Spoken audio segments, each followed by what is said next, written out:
Perfect net की recipe क्या होती है, तो तुम लोग पहले ये देखो।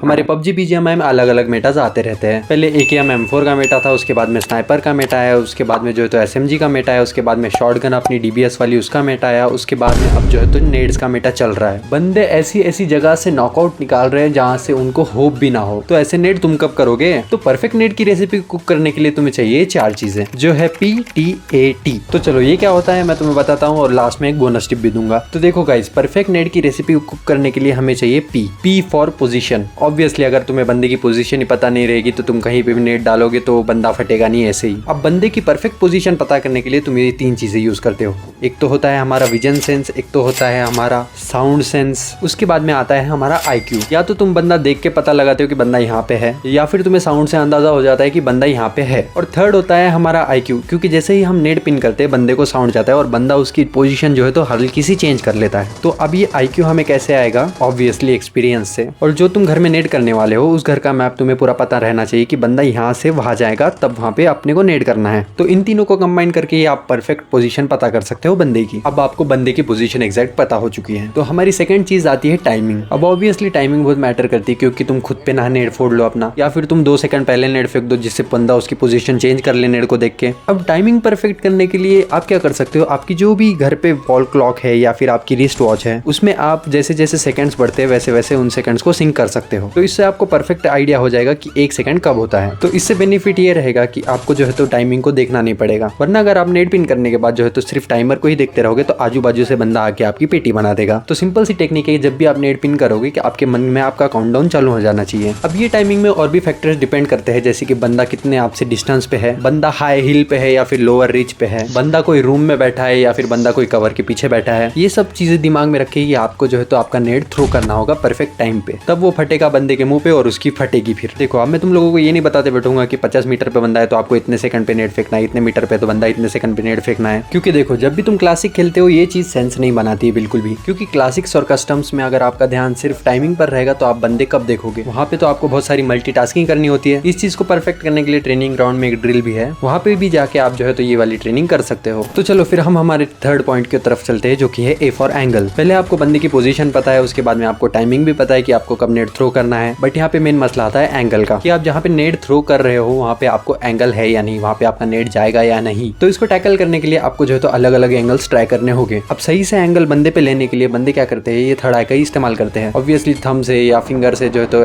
थर्ड आई को कंट्रोल करते हैं और जायरोस्कोप से जो है तो एंगल लेते हैं कि आपका नेट कहाँ जाएगा। तो आपको इसकी भी प्रैक्टिस करनी होगी, क्योंकि बिना थर्ड आई के आप कवर में रह के बंदे पर नेट नहीं कर पाओगे। मे बी आप ओल्ड प्लेयर हो तो आप कर भी पाओ, बट आपको परफेक्ट नेट के लिए परफेक्ट एंगल वहीं से मिलेगा। तो आप जितना जल्दी थर्ड आई मास्टर करोगे उतना ही आपका एंगल परफेक्ट होगा। अब एंगल में और एक चीज आती है, क्योंकि हम जहाँ पे नेट फेंकता है वो वहीं पे स्टक नहीं हो जाता है, वो मोस्टली जो है तो फिजिक्स के लॉ अप्लाई करता है। वो बाउंस होता है, बाउंस बैक होता है, कभी कभी हम पे ही आ जाता है हमारा नेट। तो इस चीज का यूज आप तब कर सकते हो जब बंदे तक आपका नेट ना जाए। आप ऐसा कर सकते हो कि आप जो है तो विंडो पे नेट थ्रो करो या फिर डोर पे नेट थ्रो करो और वो बाउंस बैक करके बंदे के सामने जाके गिरे और फिर फटे। ये होता है एंगल मैनेजमेंट। अब जो है तो हमारा फोर्थ पॉइंट आता है T फॉर टेक्निक। चलो, आपको बंदे की पोजीशन भी पता है, आपको पता है टाइमिंग भी क्या है, उसके बाद में आपने एंगल भी ढूंढ लिया, बंदे को कैसे नेट डालूंगा मैं। अब आपकी टेक्निक यहाँ पे मैटर करती है। नहीं, आप ज्यादा ओपन में जाके तो नेट नहीं कर रहे हो, आप कवर के पीछे से ही नेट कर रहे हो, आप जंप करके नेट थ्रो कर रहे हो या फिर आप रनिंग करके नेट थ्रो कर रहे हो। इन सब चीजों से होता क्या है कि नेट जो है तो दूर से दूर जाके गिरता है। कि आप जंप करके या फिर रनिंग करके अगर नेट थ्रो करते हो तो ज्यादा लॉन्ग डिस्टेंस कवर करता है। जंप करके नेट करने का और एक एडवांटेज है कि अगर बंदा हाई रिच पे है तो वो नेट की पॉसिबिलिटी होती है कि वो हाई रिच पे भी चला जाएगा। अब टेक्निक में जो है तो फेक नेट टेक्निक भी आती है। फेक नेट टेक्निक क्या होती है कि बेसिकली आपको अगर बंदे की पोजीशन पता नहीं है तो आप क्या करते हो? फेक पिन करते हो। फेक पिन का मतलब बेसिकली आप पिन करते हो नेट और उसको कैंसिल करते हो, तो जिससे कि बंदा जो है तो उसकी पोजीशन चेंज कर लेता है और आपको बंदे का फुट आगे उसकी एग्जैक्ट पोजीशन पता हो जाती है। तो फटाफट वीडियो को लाइक करके चैनल को सब्सक्राइब करो, क्योंकि हमारी अगली वीडियो आने वाली है साउंड सेंस के ऊपर।